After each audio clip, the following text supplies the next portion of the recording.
Hey, good morning.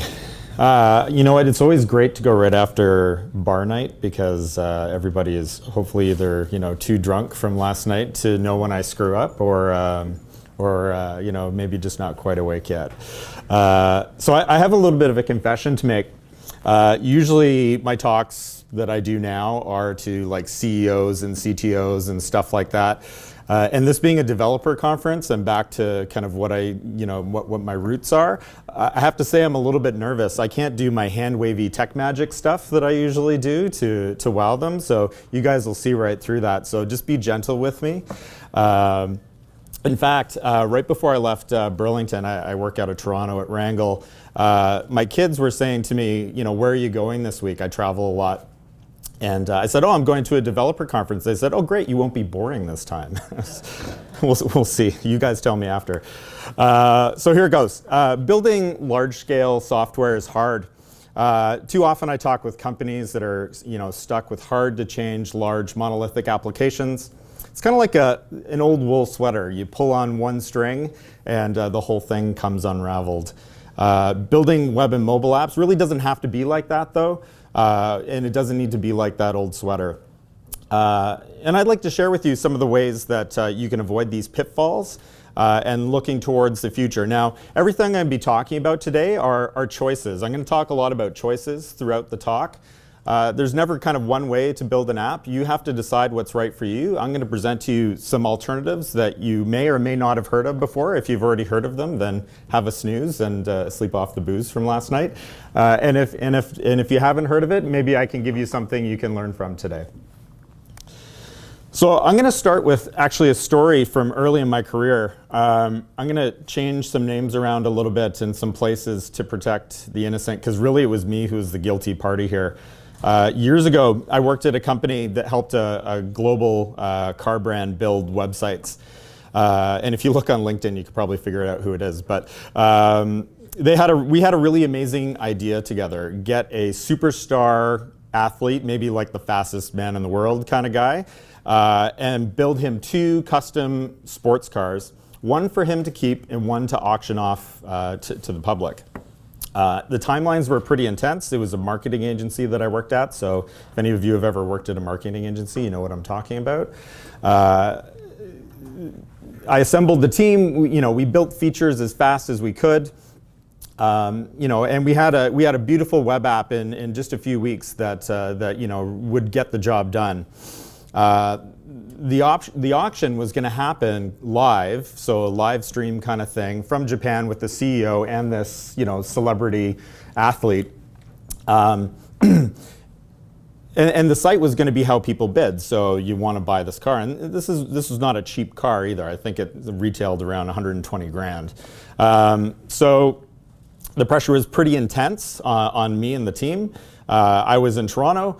There was changes coming in the day before launch that needed to be built out. So I powered through, worked till 3 in the morning. It was about T-minus 3 hours to launch. Of course, it's 12-hour time difference. So I stood, we were ready to go. I get a call from the president of my company, and he says, listen, we just got a call from legal in Japan. And every time I hear legal now, I just kind of shudder a little bit. Legal in Japan, we need to make a change. And it needs to be up before launch. And he told me what the change was. I said, yeah, no problem, just a couple tweaks, etc. Problem is, I had built a monolithic, untestable application. We didn't have a lot of time. I made a lot of excuses and built in a lot of tech debt really quickly. And what I didn't realize is by making this change, I'd broken the auctions. T-minus 1 minute to go. I kick off the deployment scripts. I can see the live stream going out to the world, and nothing. I kind of freaked out a little bit. What's wrong? I had hours of work, late nights, and I quickly realized what I did. So I rolled back the change, ran the script again, and auctions were working. Success. Except that the legal page was now broken because the two were kind of intricately kind of combined together. I had visions of myself being sued, the company being sued. It wasn't going to be a good thing. So what was after probably only about 2 minutes, I actually ended up making the change and fixing everything. It seemed like about 20 hours during that time. But I got it straightened out, which is good. So let me tell you, I never want to be in that place again, and I don't want you guys to ever be in that place again. Hopefully you never will be. But here we go. So there's a lot of lessons I learned that day. The one I'm going to talk to you about today is avoiding that tightly coupled scenario. A little bit what I said before, that sweater, you pull on one string and the whole thing becomes unraveled. I also made it my mission in my career to help others avoid that experience that I had. What you're building today may or may not be in the state like my app, but I'm super excited to be here today to talk to you and having you guys, taking times out of your day to listen to me, maybe ramble. So I want to take a few extra minutes to talk about some of the things that are also important. So when we're thinking about all the things I'm talking about today, the reason why I talk about these things is when we're building apps, there's some really important kind of factors that go into building any app. And this is the part that I usually talk to the CTOs about. And you'd be surprised how many don't know this. So first thing, customer experience. Obviously, regardless of what kind of app you're building, customer experience is the #1 thing you want to worry about. If you're building a product, if you're building a website, whatever it is you're doing, that customer journey, that customer experience is the primary thing that is absolutely the most important thing. Too often as developers, we get caught up maybe in the next point I'm going to talk about, but we really need to remember that the people who are using our software, whether it's internal or external, their journey through what we're building is the primary thing. That's the reason why we are doing our jobs. That's why we're here. Not to say that developer experience isn't important as well. If you're having experiences like me at 3 in the morning or 6 in the morning making changes and staying up 24 hours, maybe we need to rethink our life choices. But really what we want to do is have that developer experience be as seamless as possible. We really want to make sure that as we're going through and building this software, so we're looking at those customer experiences, that we're actually able to do it in a way that's somewhat sane.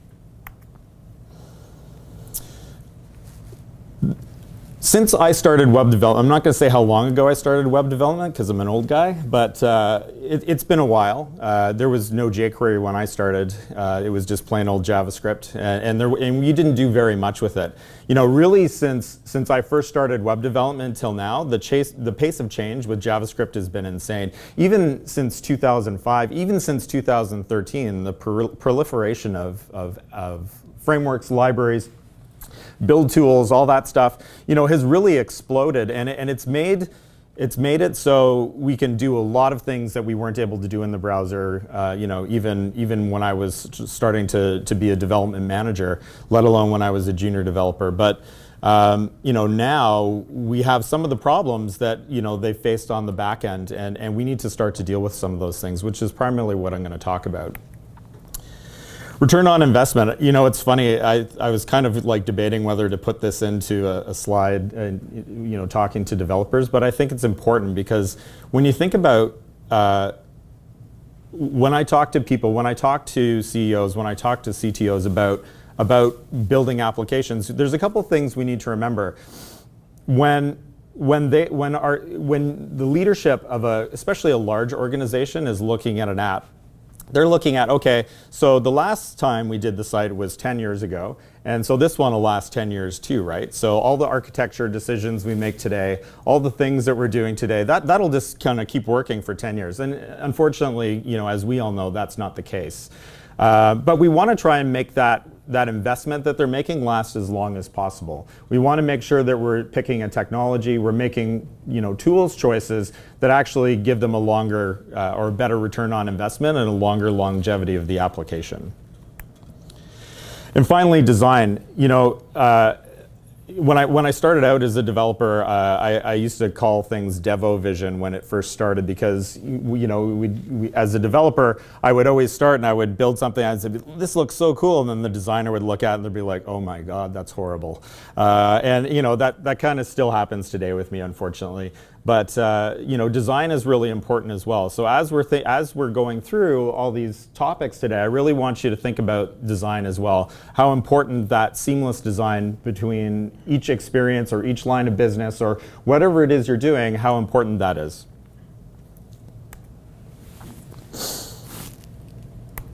All right. So like I said, this talk is about choice, and there's never just one. And there's always dragons in any choice that you make. Hopefully by the end of this, I'll have given you some ideas so you can decide what's right.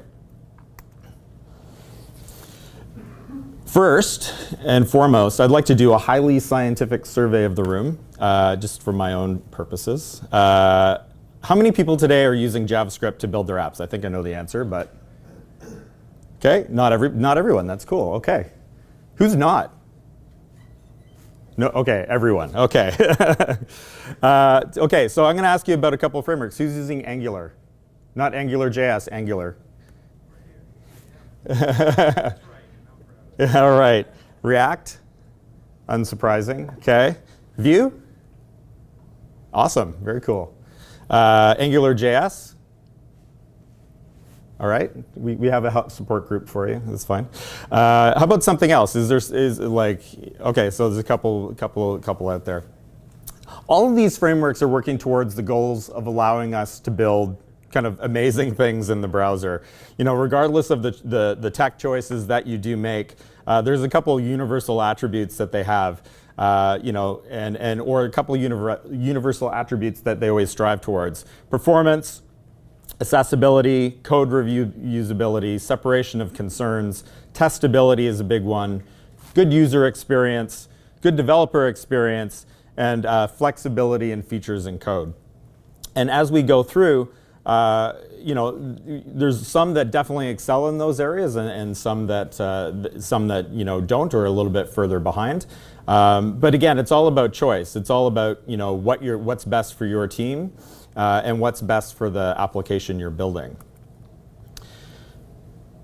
So let's take a quick look at how SPAs are structured today versus yesterday. Traditional JS applications tend to follow a more monolithic pattern. And what I mean by monolithic is everything's not necessarily coupled together, but it's one large application that's not necessarily broken up.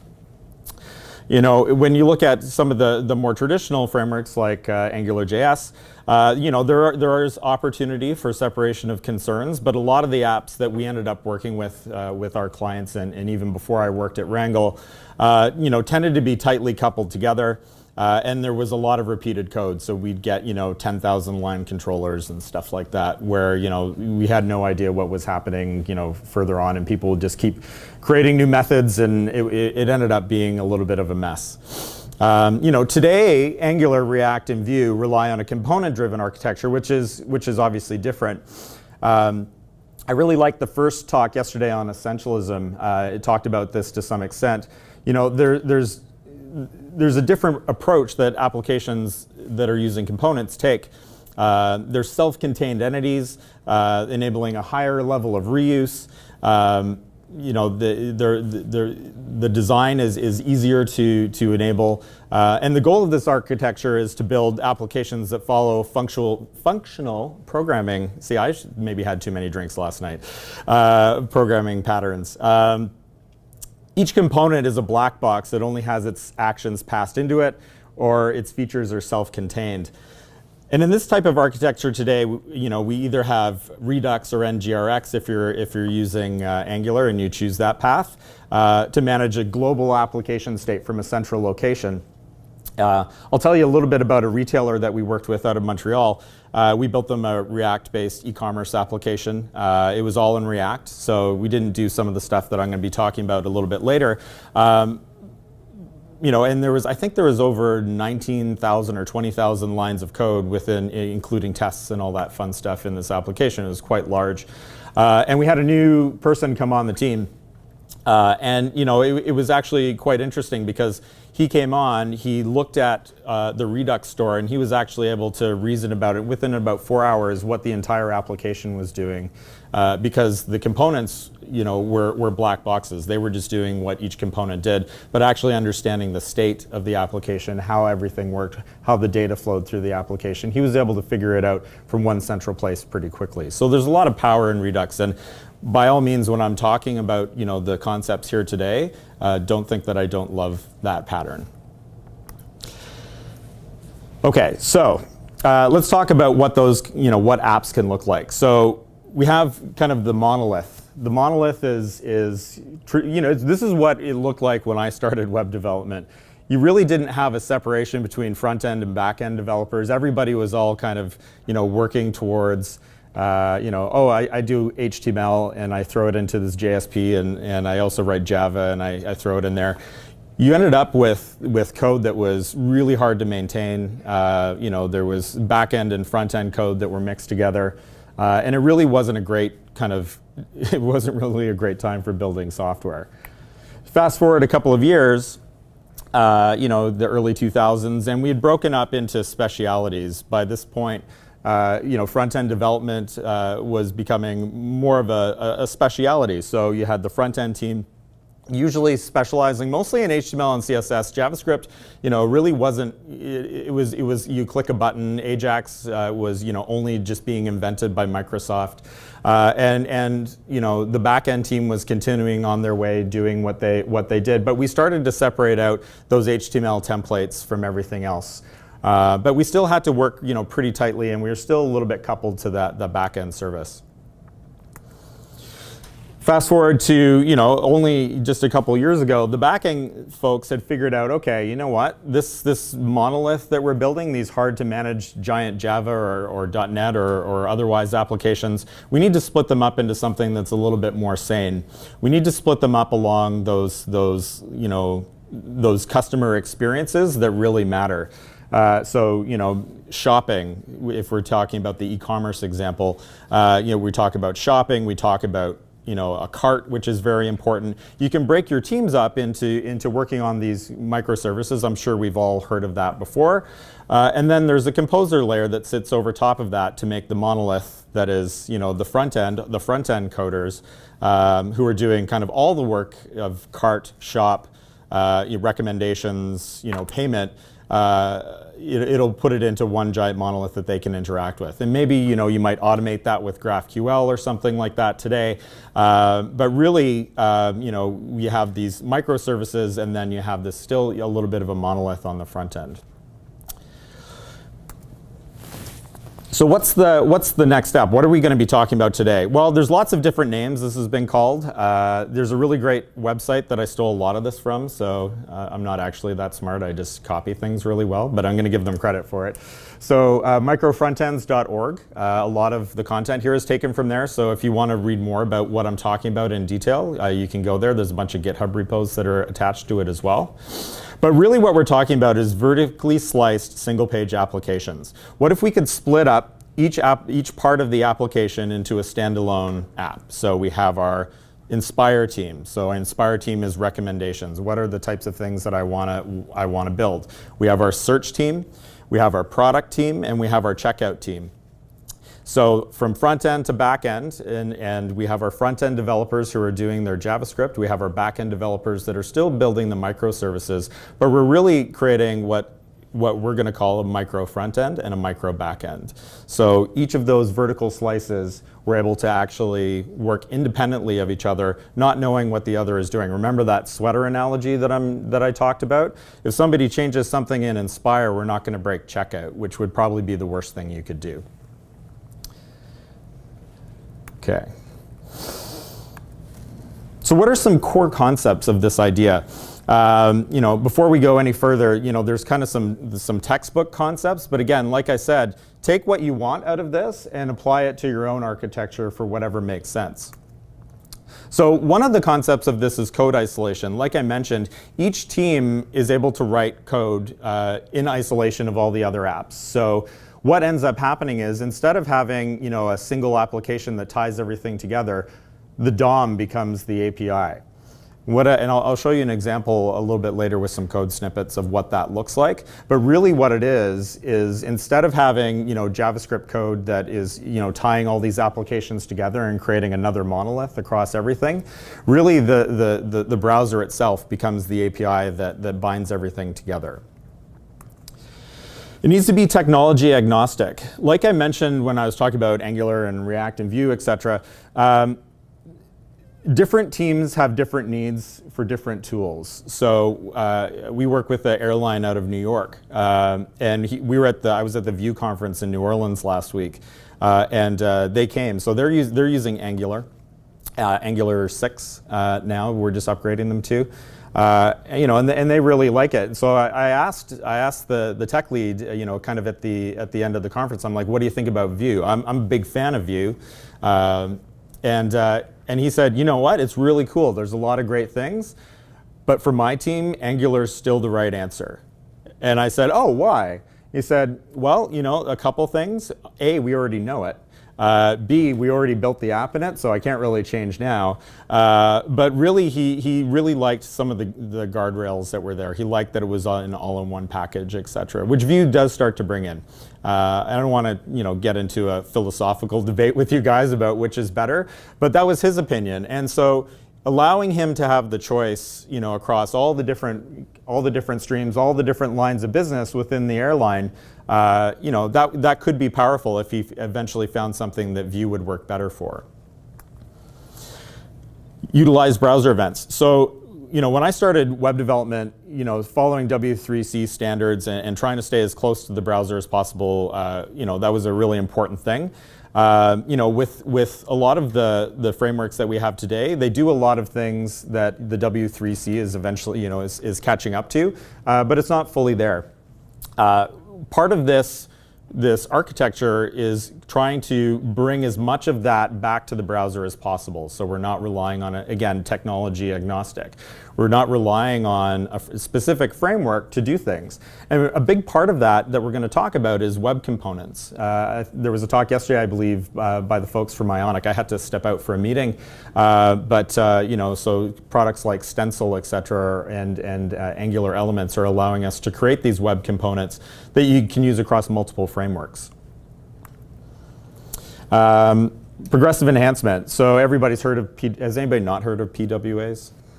Okay, great, excellent. So PWAs, so the idea of progressive enhancement inside applications, is important. And then finally, having a design system. When you think about splitting up your application into multiple teams who, could be geographically diverse or even from a different company. Some companies, have certain parts of their application where they have a vendor doing part of the work. Is anybody here work at RBC? Okay, great. So RBC is, it's a great bank, the biggest in Canada. I don't know if you've ever gone through their web experience, but when you go to credit cards, it looks completely different from when you go to online banking, from when you go to somewhere else. Drives me insane because each line of business, each vertical is actually doing their own thing. They actually have their own separate design agencies doing different things based on the branding, but it's their interpretation of the branding. And so if you're going to do something like this, if you're going to split up these teams into I don't want to call them silos, but into silos, you need to make sure that there's a set of design rules, not just a component library, but a set of design rules that everybody has to follow to be successful and really tie that user experience together. Again, remember that one of the most important things for your app is that customer experience. Okay, so I might be rambling here, but there's a couple ways you can do this. So the single framework approach, and you know what, you can do this today. We do this actually for quite a few of the apps that we build. And really, if you're dealing with, even teams up to hundreds, you can do this. This approach requires everyone to work in React. We can split up into vertical teams that work on separate parts of the application. You can still use Redux, you can do a namespace Redux store, or you can even have separate state using the Flux architecture and use something other than Redux, or have separate Redux states. And In fact, most of everything I'm going to talk about today applies to what you see here. Design system, component library, team components. So again, this idea of components that talk to each other. And then code splitting to create separate chunks that are lazy loaded. You can do that with Webpack. To really kind of break up the application into something that's easy to download. We have components, we have tests, we have React, which is generally awesome. It looks like I picked the right framework for this room. Excellent. But there's that one problem, and it's about that airline problem that I talked about. It's not technology agnostic.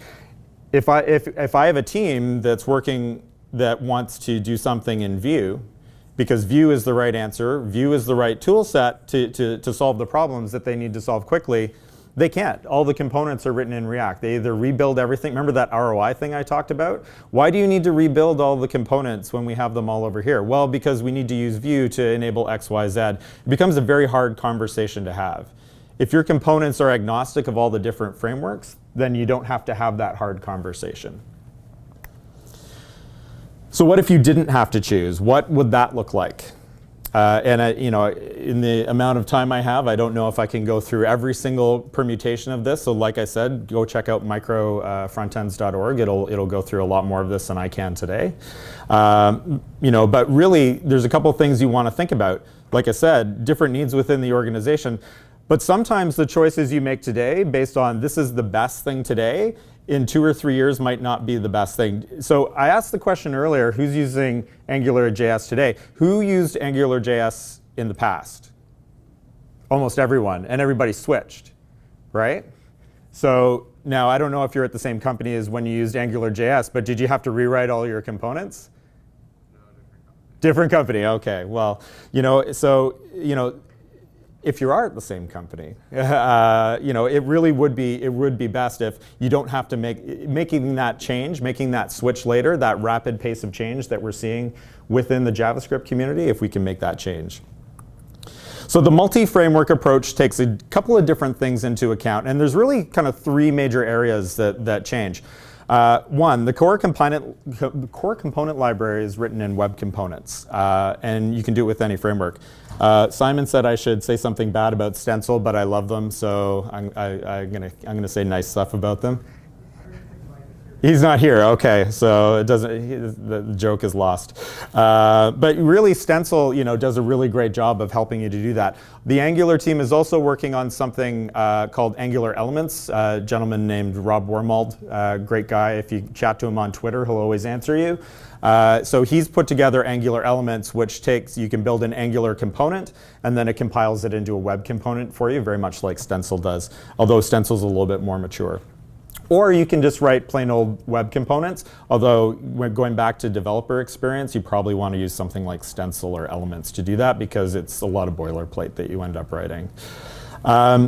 Team-based applications. So the tools that each team uses are completely up to that team. So we can have a Vue team, we can have an Angular team, we can have a React team that are all building applications that are all going to go into the same container at the end of the day.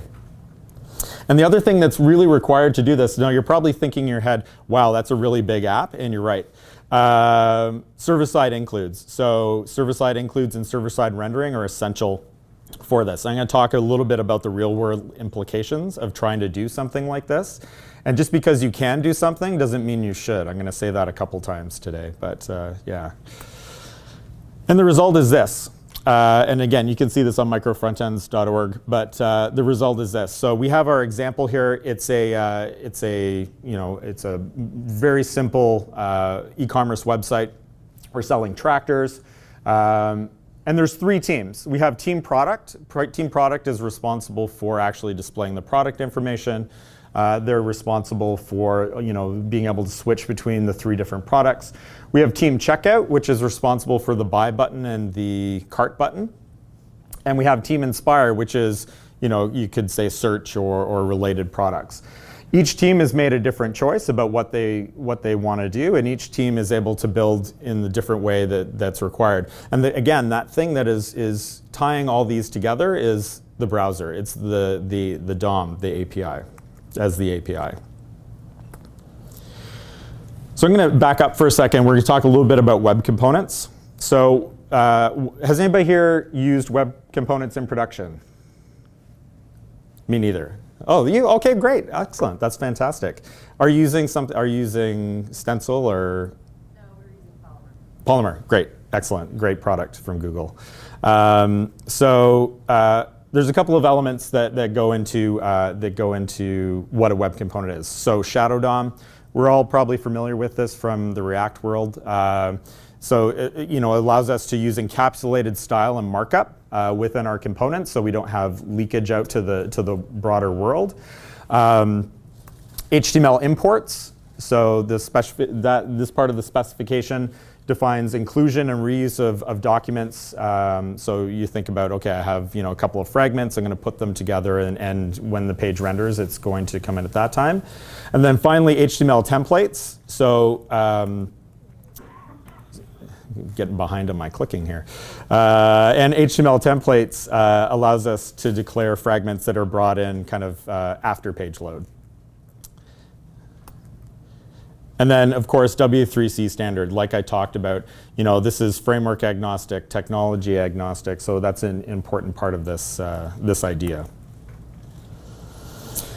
So how do we handle communication between the different apps? When you think about, and again, I've mentioned it a couple times, DOM is API. We're going to look at a simple example here.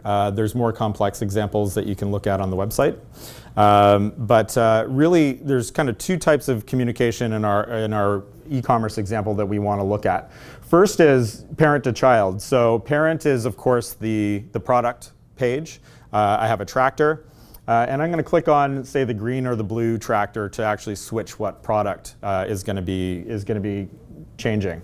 So instead of actually, reaching in and manipulating DOM and all that stuff necessarily, like we need to be able to tell Blue Team what we're doing. So Blue Team has provided us with a button, a couple of buttons actually, but in this case it's the buy button that we're looking at. And the API between product and checkout is attributes on that custom element that's been created. So when we change from, currently this is actually called a Porsche, it's a Porsche tractor. I didn't know Porsche made tractors till I did this. And we're going to change it to the Fendt tractor. All we're really going to do is change the attribute on that button as the product team.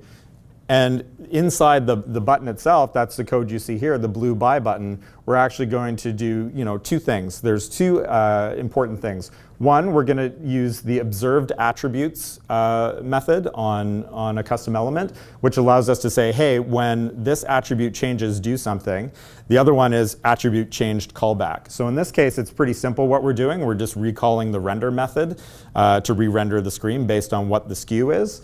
But you could do more complex logic in there if you needed to based on different SKUs changing.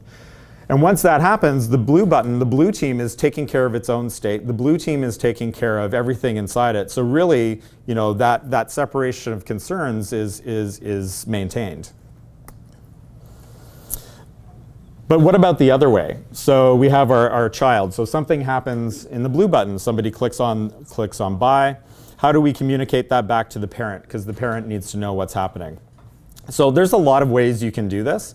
But this is the way that kind of follows the rules of the architecture as far as standards and not building your own monolithic overarching system of communication. So really all we're going to do here is dispatch a custom browser event. So in this case, it's blue basket changed. The product team and the other blue buttons can listen for that and then update their states accordingly. Again, remember each state for each app is maintained separately by each application. So 3 frameworks makes for one really big app. I know with Angular, they're probably the biggest right now. Although with Angular 6 and the Ivy engine, that's going to cut down the size significantly of Angular applications. I still don't think it'll be as small as Vue and React, but we'll see what that looks like in production. we get a lot of benefits in maintainability by looking at this way of working. Hopefully a more stable application, but there are trade-offs that you're going to have to make, and one of them is size. One of them is that speed to render the page, and that a little bit of that customer experience might be sacrificed. So, and remember, that's the number one thing. So this is where the dragons are. Server-side rendering can help with that to some extent. Each team can have their own server that is pulled in separately, and if I have time, which I'm starting to run out of, I can show you an example of this. I have it running on Chrome, but each team can actually pull in have their own web server, and it's all assembled on the back end. So the other thing that you can use is skeleton UI. So everybody here uses LinkedIn. You know how when you hit your LinkedIn page and it's all, or Facebook does it too, where you just see like gray bars and nothing's loaded yet, but all that space is reserved. A lot of times what you want to do in your components is do that. You want to have it so there's a very minimal component that is loaded and then asynchronously pull in everything else. So that can really reduce the initial page load of your app, but then still give that user experience that something's happening and the user sees feedback. I promised you practical implications, so here they come. Number one, this requires a very extensive caching strategy. When you think about all the different fragments, all the different JS, even if you do the React way of doing it with code splitting, etc., you're going to have some parts of the application that are fairly static, and some parts, when you think about like Team Inspire, those people who are doing recommendations, that's not very cacheable information. Each product is going to be different every time. So being able to deliver that quickly to the end user is important. Caching is never easy at the best of times, but when you're dealing with 3 different frameworks and caching and server-side rendering, it can get a little bit confusing. So there's a lot of complication there. And you really have to have a really big team to make this worthwhile, which I'll talk about in a second. Again, application size. I mentioned that Angular 6 and Ivy is going to help with that, but really, you're still running Angular, potentially React, Vue, Ember, Backbone, whatever you want to run. As long as it's JavaScript and you're using that kind of common API of the DOM. You could really balloon out an app to be really big, and you can have one team that goes crazy and does something really crazy, and and the rest of the team is doing good stuff. So you just have to be careful there. Custom element compatibility. So if you don't use something like Stencil or Angular Elements, there's 2 frameworks that actually cause a little bit of problems for advanced use cases. For the simple use cases that I showed you before, everything works pretty well. But the advanced use cases, actually React only has about 71% compatibility. There's a website when you go to Micro Frontends that actually shows you the compatibility of web components. Now Stencil solves that problem because it polyfills in the parts so it works seamlessly with React. And as well as Angular Elements does the same thing. But if you're just writing your own custom components, you got to be careful there. Large teams only. So again, when we're talking about this idea, it's not, if you have 30 people, it might not be the right solution for you. It probably is not the right solution for you. If you have, we work with a company out of Ohio. They have 3,000 people in IT building Angular applications and React and Vue all separately. None of them are working together. None of the components are shared. Really, they keep repeating the same design system over and over in different frameworks. And they're quite interested in this idea because they have so many people and so many different companies working on stuff. Even if they only got only the components part of it working across all those different apps, they'd be much further ahead of where they are today. And finally, organizational change. So it's all well and nice this goes back to, like I said at the beginning, usually I talk to the CTOs. It's all well and nice to talk about, breaking it up into vertical slices, and it's like a happy dream world and all this stuff. But when it comes to people who are running companies, they, especially when it comes to C-levels, sometimes they want to have their fingers in everything. And getting that organizational change to enable each team to make their own decisions, can be difficult. A lot of the CTOs I talk to are looking for a single solution across all the different apps that they do. And to be honest, not one framework solves every single problem perfectly for every team, especially for a very large team. So again, don't underestimate if you go back and be like, okay, we're going to do this thing. How much change might have to happen for you to do that. So one final thing, I'll stop boring you guys, and I'm right at my time, which is amazing for once. And hopefully I wasn't too boring. So hopefully I told you something new today. If I didn't, hopefully you had a good snooze. Read up on Micro Frontends, please. Don't just take my word for it. Go take a look at what's out there. There's a lot of great talks that other people have done about the subject. Really just pick the things that you think might be interesting, that might help you, and really get out there and see how they can help. Email me. I'm going to put my email up on here, and I'm really not kidding. So my job, I don't do like billable work anymore. My job is really to help support the community. I travel a lot, but I'm always, if you're like, hey, when you were talking about this, how would this apply to my situation? I'm happy to sit down with you, over the phone or in person for a couple of hours and kind of go through, how you can approach these things. I promise not to try and sell you anything. Excellent. And one more slide. There we go. Okay, so there's my contact info. Again, microfrontends.org. Hopefully I mentioned them enough because I stole enough from them today. Thank you very much.